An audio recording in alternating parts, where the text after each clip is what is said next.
自2019年起，印刷科技研究中心 AppTec 开始研究应用崭新的印刷色彩控制方法 Color Tone Value CTV。CTV 是 ASIL 认可，已成为首个粤港澳大湾区印刷团体标准。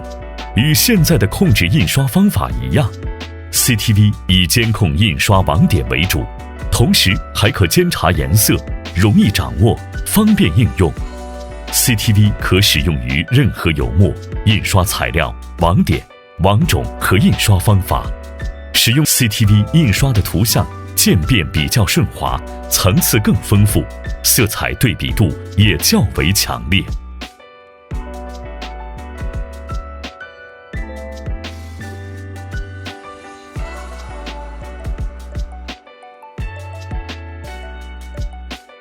早晨啊，吳生。早晨。我都係第一次上嚟你公司啊，我都好想知道咧，你公司嘅一啲背景啦，同埋你都介紹一下你公司印刷品嘅種類啦，同埋你嘅主要嘅客戶群。好啊，我哋安量彩印製有限公司咧，成立喺1990年，已經有30幾年嘅歷史啦。最初我哋咧主要咧就係做彩入嘅生意，咁隨咗業務嘅發展咧，我哋咧逐步擴展到其他嘅領域。我哋公司主要客戶咧都係喺歐美市場，因為要符合國際嘅客戶嘅要求咧，我哋獲取咗好多國際嘅品質認證，確保產品質量符合國際嘅標準。而且作為一間專注國際嘅市場嘅公司咧，我哋亦非常重視創新同埋自動化，希望能夠為客戶提供最優秀嘅服務。Hello Jason。Hello Brenda。我知道你咧就係負責客戶服務㗎。係。咁我就想問你咧，你認為而家嘅客同埋以前嘅客喺印刷嘅品質要求啦、顏色要求啦，有咩唔同咧？而家嘅客對嗰個顏色要求都比較高啲，因為我哋主要做啲玩具包裝啦，咁佢對嗰啲顏色嘅一致性同埋嗰個鮮豔度要求都比較高啲嘅。咁印量上咧，因為啲客而家唔會一次落一個好大嘅單俾你，通常我哋都係分幾次咁落單俾我哋，咁對嗰個一致性咧就比較要求高啲啦。Hello Thomas。Hello Brenda。而家嘅經濟環境，你認為作為一個印刷企業應該點樣去面對呢？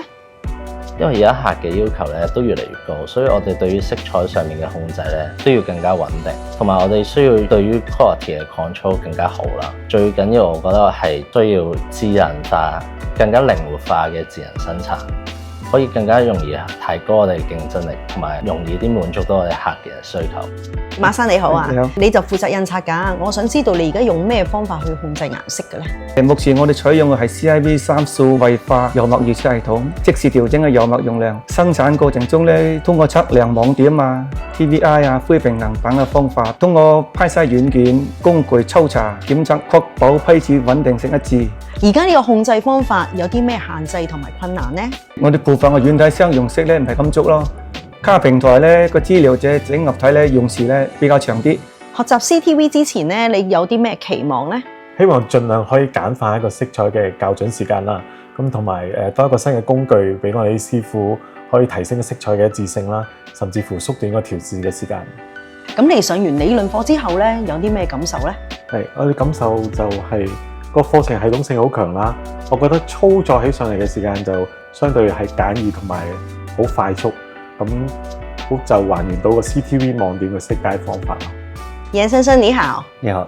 你覺得 CTV 在實照上的效果怎麼樣呢？還有是否容易用呢？ CTV 的校正的方法呢，相對於我們現在工廠的一個其他的校正方法，相對於是比較簡便的。因為我們大概只有3步就可以完成印刷校正的一個過程。首先把實地色印到達標以後呢，我們再把色調的，就是 CTV 的一個網點還原率，比如說50的地方還原到50%，75%的地方還原到75%，這樣就可以很好的控制這個階調色。這種方法呢，它可以應用很廣泛，兼容性很強，可以應用到普通的四色印刷上。利用這個方法可以使多色，每一個色它可以以色調的這個方法來控制，還原它的網點，這樣的話可以得到一個色彩的飽和度更好，然後還原率更精準，它可以使这个渐层的一个颜色更加的顺滑。非常好啊！那你觉得应用 CTV 为公司带来什么好处呢？ CTV 这个印刷校正方法呢，对于我们以往的一些印刷校正方法呢，会简便很多，然后提升了这个校版的时间，减少了这个校版时间，然后再减少了我们校版所用到的一些损耗，这样會為公司帶來一些損耗節省，然後效率提升。李生你好啊，你好，我想問你哋會唔會將 CTV 應用喺印刷生產呢？絕對會嘅，因為簡單啲、直接啲，咁啊做起上嚟啲同事做咧會舒服好多嘅，同埋產品上咧穩定好多嘅。